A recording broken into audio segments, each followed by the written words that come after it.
Hello friends, welcome to my channel nature with beauty. आज हम घूमने जा रहे हैं हिमाचल प्रदेश के सिरमौर जिले में सबसे ऊंची चोटी चूड़धार। चूड़धार को शिरकुल महाराज के नाम से भी जाना जाता है। चलिए इसी के साथ वीडियो को करते हैं स्टार्ट। चूड़धार जाने के लिए वैसे तो बहुत सारे रास्ते हैं, पर उनमें से पहला प्रमुख रास्ता है जिला सिरमौर के नौराधार से लगभग 18 किलोमीटर। इस रास्ते में कई खूबसूरत मैदान भी मिलते हैं। दूसरा रास्ता है जिला शिमला के सरहा से लगभग 9 किलोमीटर की दूरी पर है, और तीसरा रास्ता जिला सिरमौर के तरहा से यहाँ से लगभग 12 किलोमीटर की यात्रा करके आप चूड़धार पहुँच सकते हैं। हम दूसरे रास्ते से सराहा होकर चूड़धार जा रहे हैं। हम कोटखाई से चौपाल, चौपाल से सराहा और सराहा से चूड़धार को जाएंगे। प्रकृति की गोद में बसे हिमाचल प्रदेश में तमाम तीर्थ स्थल है जिनके दर्शनों के लिए देश विदेश से श्रद्धालु पहुंचते हैं। इन्हीं में से एक बेहद खास तीर्थ स्थान है सिरमौर जिले में चूड़धार। यहां दर्शन के लिए देश से ही नहीं विदेश से भी श्रद्धालु आते हैं। इस स्थान की अपनी ही अलग महत्ता है। चूड़धार पर्वत हिमाचल प्रदेश के सिरमौर जिले में स्थित है। चूड़धार पर्वत समुद्र तल से 11,965 फीट की ऊंचाई पर स्थित है।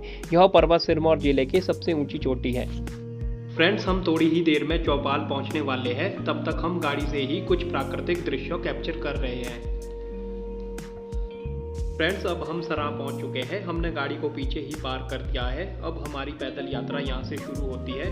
हमें लगभग चूड़धार पहुंचने के लिए 9 किलोमीटर की यात्रा करनी पड़ेगी। चलिए चलते हैं आगे।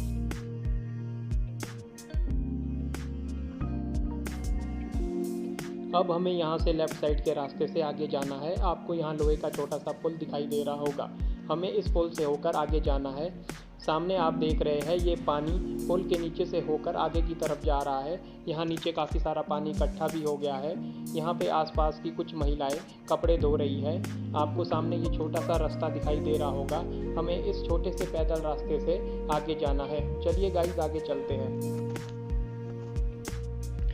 चूड़धार के चारों ओर 15 से 20 किलोमीटर की दूरी तक आबादी रहित आज भी वैसे ही घने जंगल है जैसे कि पहले थे।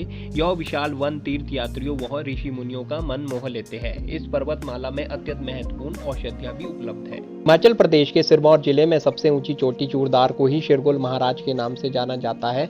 चोटी पर शिरकुल महाराज मंदिर की स्थापना भी की गई है।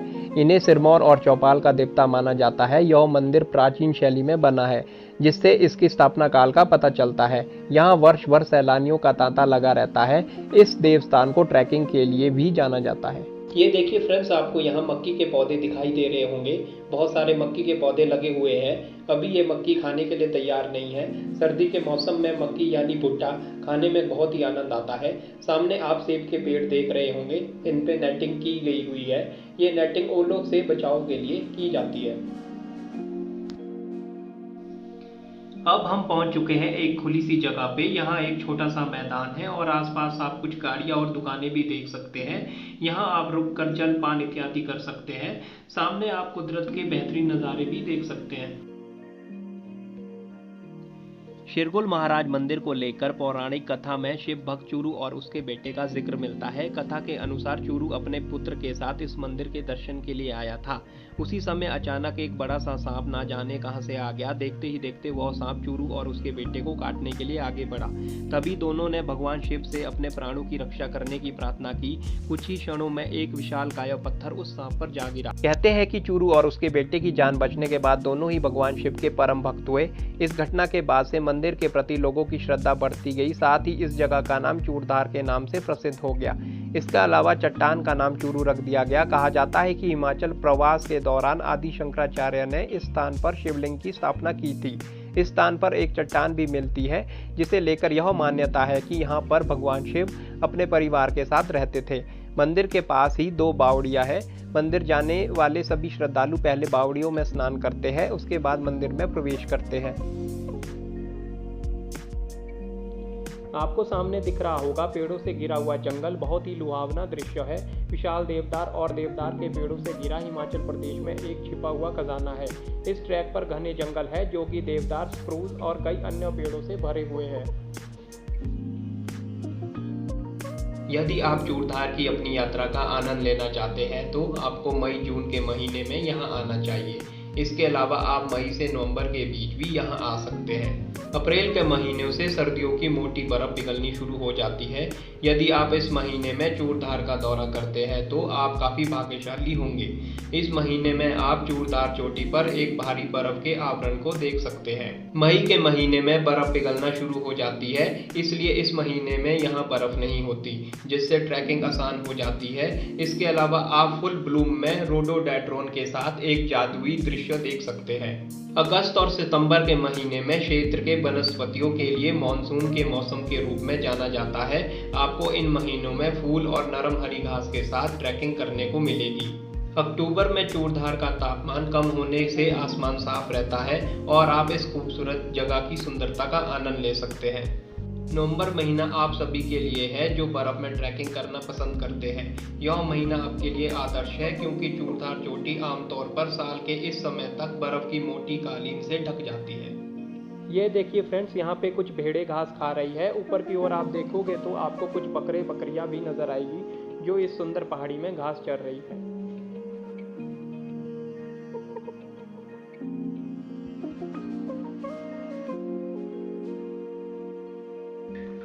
चूड़धार ट्रैक विशाल अभयारण्यों की खोज करते हुए आप चूड़धार पीक की ओर साहसिक ट्रेनिंग का आनंद ले सकते हैं। पर्यटकों की चोटी के शीर्ष तक ट्रैक करने के लिए कई लोकप्रिय ट्रैकिंग मार्ग हैं। दुनिया भर के ट्रैकिंग पसंद लोगों के लिए यह एक मजेदार स्थान है। चूड़धार चोटी मुख्य रूप से ट्रैकिंग के लिए प्रसिद्ध है। यदि आप चोटी की यात्रा की योजना बना रहे हैं तो यात्रा कार्यक्रम की योजना के लिए मौसम की स्थिति को ध्यान रखना चाहिए। चूड़धार की यात्रा के लिए उपयुक्त महीना मई से नवंबर के बीच है। इस महीने के दौरान आप ट्रैकिंग का भरपूर आनंद ले सकते हैं। यदि आप बर्फबारी देखना चाहते हैं तो फरवरी से मार्च के महीने सर्वोत्तम है। चूड़धार ट्रैक संपूर्ण अभयारण्य, वनस्पतियों और जीवों की कई प्रजातियों से समृद्ध है। पेड़ों के अधिकांश भाग जो कि चूड़धार चोटी की ओर जाते समय देखे जा सकते हैं, उनमें से देवदार और ओक के पेड़ शामिल हैं। पेड़ों के अलावा कई औषधियों जड़ी बूटियों जैसे कि एलोवेरा और वाइल्ड हिमालयन चेरी भी पा सकते हैं। यहाँ पे पक्षियों की कई प्रजातियां पाई जाती है जो ट्रैक के दौरान देखी जा सकती है। इनमें से कुछ पक्षियों में हिमालयन मोनाल, लाल जंगल फ्लो, भारतीय मोर, बहुरंगी हंसी थ्रश और कोकलास तीतर शामिल है।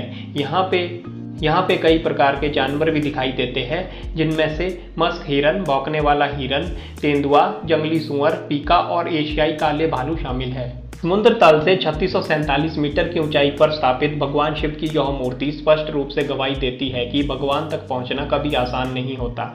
शिलाखंडों और बादलों के बीच यह श्रीगुल देवता मंदिर से शिखर तक की पैदल यात्रा है। सर्दी के मौसम में आप चारों तरफ बर्फ से ढके पहाड़ों को देख सकते हैं। यह जीवन के उन पलों में से एक है जो आपके दिमाग को उड़ा देगा।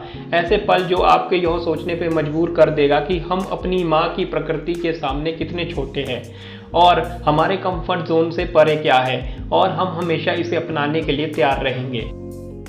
देखिए फ्रेंड्स, आपको यहाँ नीचे दिखाई दे रहा होगा हमारी तरह ही और भी लोग भगवान शिव के दर्शन के लिए आ रहे हैं। आपको यहाँ पथरीला रास्ता नज़र आ रहा होगा। हमें इन पथरीले रास्ते से होकर ऊपर चोटी तक जाना है। देखिए यहाँ पे खड़ी चढ़ाई है। आपको यहाँ खड़ी चढ़ाई का अनुभव होगा। आपको ये खड़ी चढ़ाई चढ़ने में मुश्किल लगेगी, पर कहते हैं ना, भगवान का नाम दिल से लो तो आपकी हर मुश्किल आसान हो जाती है। इसी तरह हम भी भगवान शिव का नाम लेते हैं और आगे बढ़ते हैं। हर हर महादेव। आपको ऊपर बड़े बड़े पत्थर नज़र आ रहे होंगे। एक ढलान में बहुत सारे पत्थर रुके पड़े हैं। कभी कभी आपको ऐसा लगेगा कि ये पत्थर लुढ़क कर हमारे ऊपर ना गिर जाए, पर ऐसा कुछ भी नहीं है। ये प्रकृति का एक चमत्कार ही है। कहते हैं ना, प्रकृति के लिए हर कार्य संभव है। आपको यहाँ प्रकृति के खूबसूरत दृश्य अनुभव करने को मिलेंगे। जॉन के द्वारा द ग्रेट आर्क नामक पुस्तक में चूड़धार चोटी का उल्लेख किया गया है, लेकिन इसे दाचूर कहा जाता है। जॉर्ज एवरेस्ट ने 1834 के आसपास हिमालय के पहाड़ों के कई खगोलीय रीडिंग और दर्शन किए। वह भारत के सर्वेयर जनरल थे और उन्होंने भारत की पूर्ण लंबाई के साथ साथ पृथ्वी के वक्रता के कुछ बहुत सटीक मापों का प्रारंभिक सर्वेक्षण किया। आपको यहाँ नीचे एक गांव दिखाई दे रहा होगा। यहाँ एक मंदिर भी है। ऐसा कहा जाता है कि ये मंदिर भगवान शिव का पुराना स्थान है। ऐसी मान्यता है कि मंदिर के बाहर बनी दोनों बावड़ियों का जल अत्यंत पवित्र है। कहा जाता है इनमें से किसी भी बावड़ी से 2 लोटा जल लेकर सिर पे डालने से सभी मन्नतें पूरी हो जाती है। चूरधार की इस बावड़ी में भक्ति नहीं बल्कि देवी देवता भी आस्था की डुबकी लगाते हैं। इस क्षेत्र में जब भी किसी नए मंदिर की स्थापना होती है तब देवी देवताओं की प्रतिमा को इस बावड़ी में स्नान कराया जाता है। इसके बाद ही उनकी स्थापना की जाती है। चूरधार की बावड़ी में किए गए स्नान को गंगा जल की तरह ही पवित्र मानते हैं। ऐसा भी माना जाता है कि इस चोटी के साथ लगते क्षेत्र में हनुमान जी को संजीवनी बूटी मिली थी। हर साल गर्मियों के दिनों में चूरधार की यात्रा शुरू होती है। बरसात और सर्दियों में यहाँ जमकर बर्फबारी होती है जिससे यह चोटी बर्फ से ढक जाती है। यह चोटी ट्रैकिंग के नजरिए से बेहद उपयुक्त है। खूबसूरत वादियों के बीच पैदल सफर का अपना ही मजा है। यहाँ पे थोड़ा सा खुला सा स्थान है। सामने देखिए आप गाय घास चर रही है। हमें ये थोड़ा सा खुला स्थान लगा तो हमने यहाँ बैठकर कुछ देर आराम कर लिया। थोड़ी देर आराम करने के बाद हमने फिर से अपनी यात्रा शुरू की। जैसे ही आप जंगल को पीछे छोड़ते हैं ट्रैक का आखिरी 1 घंटा बहुत ही लुभावना होता है। एक बार शिखर पहुंचने के बाद आपको बेहतरीन दृश्य का अनुभव होता है।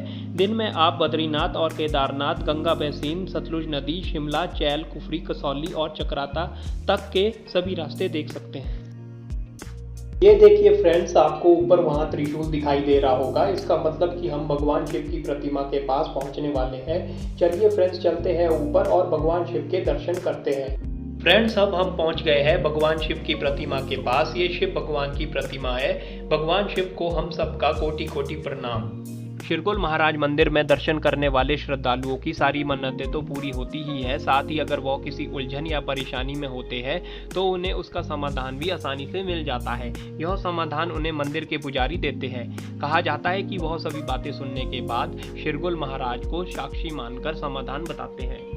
ये जो आप भगवान शिव की विशाल शिव प्रतिमा देख रहे हैं, यहाँ पर पहले प्राकृतिक शिवलिंग होता था। ऐसा भी कहा जाता है आदि शंकराचार्य ने अपने हिमाचल प्रवास के दौरान यहाँ शिव की आराधना के लिए इसकी स्थापना की थी। बाद में यहाँ लोग जब यहाँ से नीचे की ओर सिक्का डालते थे तो लंबे समय तक उसकी आवाज सुनाई देती थी। कोई हादसा ना हो इसलिए बाद में यहाँ पर शिव जी की विशाल मूर्ति बनाई गई। लोग यहाँ आज पूजा अर्चना करते हैं। शास्त्रों के अनुसार श्रावण महीने में जो भी भक्त शिवालय में जाकर भगवान शिव के दर्शन, पूजा और शिव जी का पाठ करता है वह संसार के सभी सुखों का भोग पाता है। श्रावण महीने में सोमवार को जल भरकर जो भक्त भगवान शिव पर चढ़ाता है और शिव जी का पाठ करता है उनकी मन की इच्छा पूर्ण होती है।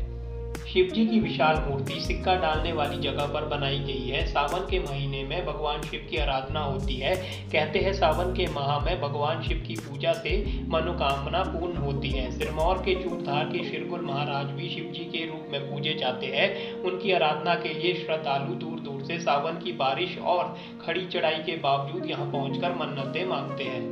ये जो आपको सामने पत्थर दिखाई दे रहा है इसे शेषनाग कहा जाता है क्योंकि इसकी आकृति सांप की तरह है। शिखर पर शिव की मूर्ति भी है। ऐसा कहा जाता है कि इस पत्थर के पास पहुंचकर ही चूरधार की यात्रा पूर्ण होती है। यहाँ से आप नीचे देखेंगे तो आपको बहुत से बड़े बड़े पत्थर और विशाल चट्टान दिखाई दे रही है।